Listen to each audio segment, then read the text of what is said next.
Hello everyone, good morning. Myself Dr. Manish Gupta. I am postgraduate in family medicine and आज हम बात करेंगे कि क्या प्रिकॉशंस इन कोल्ड वेदर सर्दियों में स्पेशल पॉपुलेशन को क्या रखना चाहिए and even the general population. So firstly elderly people. Old people I think should be careful in winters because cold air always attacks the joints and more importantly ठंड में हमारा blood pressure and arteries get shrunk. So all heart attacks and brain attacks happen in the early morning hours. So elderlies को खासकर cold air exposure should be avoided. So if they have to walk, अगर उनको walk करना है, सैर करना है तो दोपहर में जाएं. Blood pressure पे बहुत अच्छे से ध्यान रखें, खासकर सर्दियों के टाइम. सुबह अर्ली मॉर्निंग उठते ही चेक करना चाहिए, रात को at the bed time check करें, अपने फिजिशियन से चेक में रहें. सारी वैक्सीनेशंस जो भी साल की रहती हैं at the change of season ज़रूर लेनी चाहिए. नेक्स्ट ग्रुप आता है एस्थमा वाले पेशेंट्स. जब भी कोल्ड एयर होती है नवंबर में दिल्ली में खासकर द कोल्ड एयर अपने साथ पोल्यूटेंट्स भी लेके आती है and it takes time to get cleared up. So early morning walks should be avoided. Better are afternoon walks or maybe even early evening walks. उस टाइम पे सैर करना थोड़ा बेटर है फॉर एस्थमा पेशेंट्स. एंड हमेशा अपने doctor से ज़रूर बात करें. कुछ कुछ दवाएं होती हैं जो प्रिवेंटिव होती हैं. सो अगर आपको पता है आप एलर्जिक हैं या एस्थमा के पेशेंट हैं, वो दवाएं पहले शुरू करने से यू गेट प्रिवेंशन. कॉमन नुस्खे जो घर पे लोग आजमाते हैं are generally some antioxidants and मेरा मानना है best antioxidant is vitamin C. So vitamin C natural fruits में, हमारे सिट्रस फ्रूट्स में है. So I think that's the best source of natural vitamin C. बाकी I think honey, gur, those are have been coming since old ages. They also have antioxidants. So as long as आप वो नहीं diabetic नहीं है, so you can always use those as well.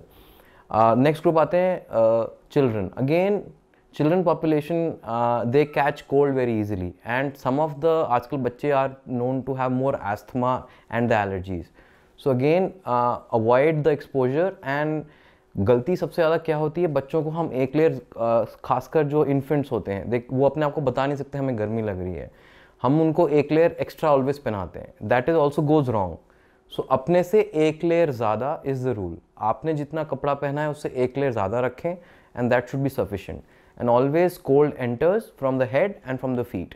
So if you आपने अपना सर और अगर उसके फीट कवर्ड हैं सो देन द बच्चा is safe and one layer more is the general rule. Again आप उनके लिए antioxidants which is basically vitamin C really helps.